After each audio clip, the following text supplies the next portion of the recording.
Bismillah, Assalamualaikum warahmatullahi wabarakatuh. Saya Dr. Andi Hendreyusa, spesialis radiologi, staf dosen Fakultas Kedokteran dan Ilmu Kesehatan Universitas Muhammadiyah Makassar. Pada video pembelajaran kali ini, saya akan membawakan materi langkah-langkah pembacaan foto BNO IVP.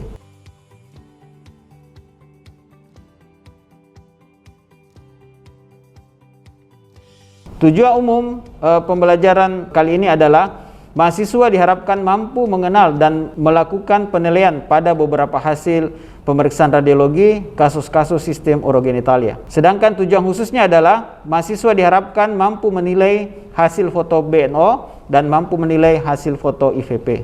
Adapun indikasi pemeriksaan BNO IVP adalah sebagai berikut. Yang pertama, bila terdapat adanya kecurigaan kelainan pada ginjal, ureter, vesike urinaria, dan juga prostat.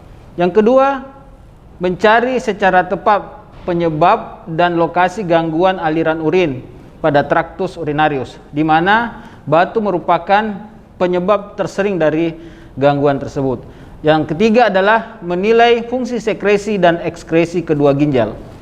Baiklah, kita masuk kepada langkah-langkah penilaian atau pembacaan foto BNO IVP. Yang pertama-tama, selalu ingat membaca basmalah sebagai awal untuk melakukan segala sesuatu perbuatan kita. Bismillah. Yang pertama, terlebih dahulu kita memeriksa identitas pasien, ya. Identitas pasien yang ada pada foto BNO berupa nama, ya, umur dan jenis kelamin. Lalu kita lihat atau kita periksa identitas foto berupa marker yaitu R, right, dan ada di sini tertulis foto BNO. Setelah itu kita pasang foto BNO tersebut ke light box seolah-olah pasien itu berada di depan kita. Lalu kemudian kita memeriksa kondisi foto. Jadi foto BNO yang baik adalah foto yang mencakup dari corpus vertebra thoracal 12 sampai kepada simfisis osis pubis. Setelah itu kita melihat atau menilai pada foto tersebut apakah foto tersebut sudah minimal atau sudah tidak ada lagi fekal massnya atau udara di dalamnya, sehingga bisa membantu pembacaan foto BNO dan sekaligus foto IVP nantinya. Selanjutnya, setelah melihat feses dan udara itu sudah sangat minimal atau sudah bersih, kita kemudian selanjutnya melihat pusos lain, ya. Kita lihat ini ada pusos lain kanan dan pusos lain kiri. Lalu kita nilai apakah pre-peritoneal fat line-nya intak, ya, seperti pada foto ini. Ini adalah pre-peritoneal fat line kanan dan ini adalah pre-peritoneal fat line kiri. Dan kemudian kita nilai tulang-tulang, apakah tulang-tulangnya ada fraktur, destruksi atau dislokasi. Selanjutnya pembacaan foto BNO, setelah kita menilai ada feses atau udara, kalau sudah minimal kita lanjutkan pembacaan untuk melihat apakah pada foto ini terdapat bayangan batu radiopak ataupun mungkin ada soft tissue mass, ya. Seperti pada foto ini kita lihat adanya bayangan batu radiopak pada hipokondrium kanan. Begitu pula pada di dalam rongga pelvis yang kemungkinan besar ini adalah batu ureter. Setelah menilai apakah ada kelainan pada foto BNO berupa batu seperti pada foto ini, ada bayangan batu radiopak di hipokondrium kanan dan di ureter kiri, maka kita kemudian mengambil atau membuat kesan, ya, dari hasil pengamatan kita. Apa kesannya, ya? Seperti pada foto ini kita kesannya adalah nefrolit kanan dan ureterolit kiri. Setelah kita menilai foto BNO, maka kita lanjut ke pemeriksaan IVP atau intravenous pyelografi, ya, atau disebut juga intravenous urografi. Sebelum dilakukan pemeriksaan tersebut ada persyaratan yang harus dipenuhi, ya. Pertama, fungsi ginjal harus bagus, ya, dalam hal ini ureum kreatinin. Yang kedua, sebelumnya didahului dengan foto BNO seperti yang sudah kita lihat tadi, ya, dengan tujuannya supaya kita lihat persiapannya, ya. Persiapan pasien sudah bagus atau tidak, ya. Yang dari persiapan pasien berupa apakah fesesnya dan udaranya sudah minimal, ya, supaya tidak mengganggu pembacaan foto. Nah, setelah itu, setelah semua memenuhi persyaratan, maka kita lanjut pemeriksaan IVP tersebut, yaitu dengan menyuntikkan bahan kontras intravena, ya, dalam hal ini iodium, yang kemudian setelah disuntikkan pada 5 menit pertama foto kita ambil, lalu kemudian diadakan pembendungan dan kemudian 15 menit kita buka lalu diambil fotonya, kemudian 30 menit dan seterusnya, tergantung daripada foto IVP yang dihasilkan. Apakah perlu sampai 24 jam atau tidak.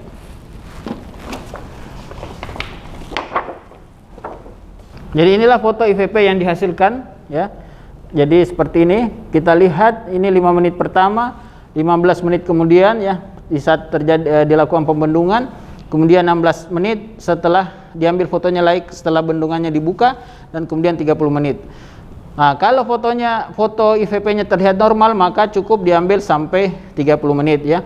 Kita lihat nantinya bagaimana kaliksnya, kaliks minor, PCS-nya apakah terjadi dilatasi atau tidak. Kemudian kita lihat ureternya apakah terjadi dilatasi, dan kemudian vesika urinaria. Jadi langkah-langkah penilaian pada foto IVP ya, yang pertama yaitu kita melihat atau menilai bentuk, ukuran dan letak dari ginjal ya.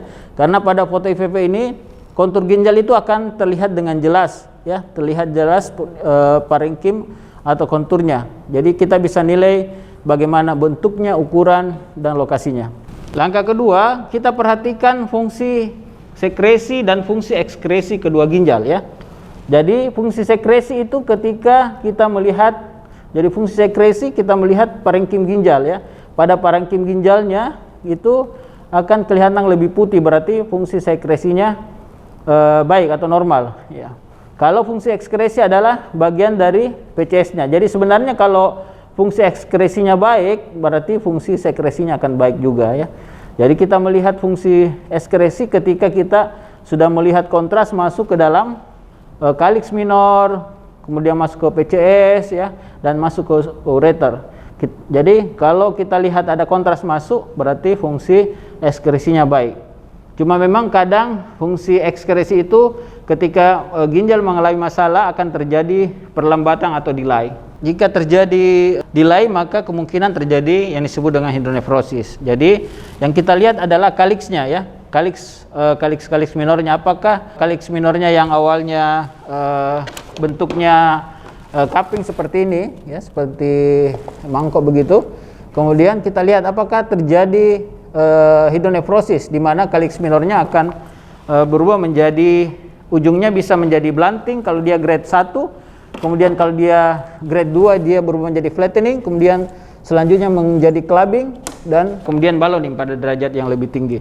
Seperti pada foto ini kita lihat ginjal kanan ini kelihatan bahwa kaliksnya ini sudah mengalami clubbing ya. Ini kemungkinan adalah grade 3 ya, hidronefrosis grade 3. Sedangkan di ginjal sebelah kiri sudah tidak terlihat lagi fungsinya ya, yang kita sebut dengan non visualisasi ginjal kiri. Seperti contoh pada gambar ini, foto IVP ini, kita lihat ya adanya identasi kaudal terhadap vesika urinaria atau buli-buli ya, yang memberikan gambaran dari suatu visuk appearance ya, di mana ureter distalnya tertekuk ke atas yang menyerupai mata pancing ya.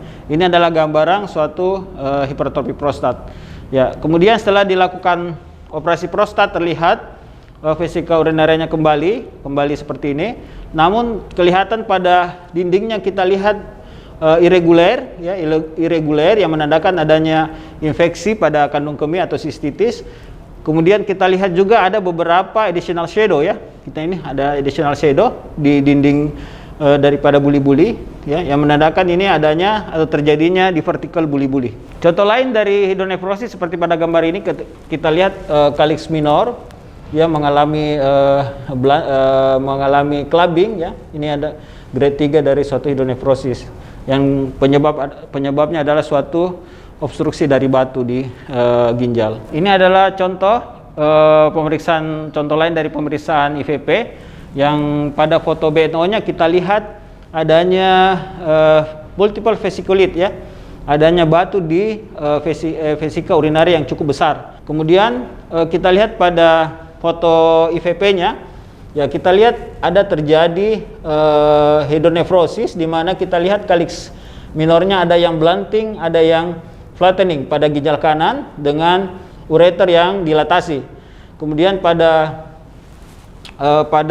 ginjal kiri kita lihat adanya calyx minor yang berbentuk clubbing ya. Setelah kita menilai foto IVP, maka kita membuat atau mengambil suatu kesimpulan atau kesan pada foto tersebut.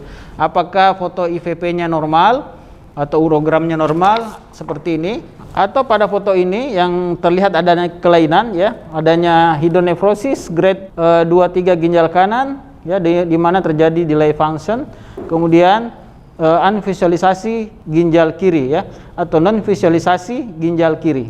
Demikianlah pembacaan dan penilaian foto beno IVP. Semoga ada manfaatnya. Saya tutup dengan wassalamualaikum warahmatullahi wabarakatuh.